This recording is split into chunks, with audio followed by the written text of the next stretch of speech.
Sirdaryo viloyati Sayxunobod tumani Savxoz Guliston qishlog'idanman o'zim. 2003-yilda tug'ilganman. Oddiy oilada tug'ilganman.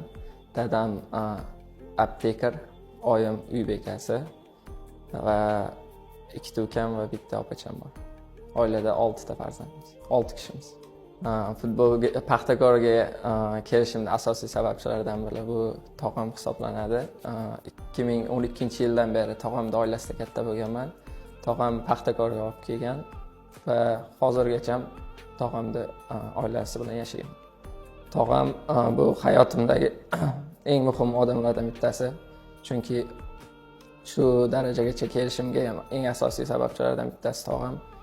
Yoshligimdan to hayot bo'lgunlarigacha qadar katta qilganlar, o'zlari qarab, o'zlari yordam berganlar.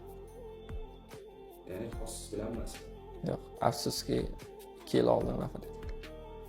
Yoshligimda tog'am bitta ham o'yinimga kelmagan. Chunki buni sababi bor, aytganlar.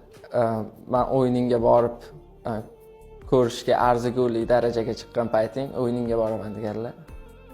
Lekin men nasib qilmadi. Lekin har o'yin tribunaga qarab qo'yaman. Tog'amni tribunadan izlayman. Chunki bu tribunada tog'am kelib ko'rishi mencha orzu bo'lib qoldi. Bir tog'am yo'q ekanligini his qilaman. Chunki hayotimda juda katta o'rni bor edi tog'amda.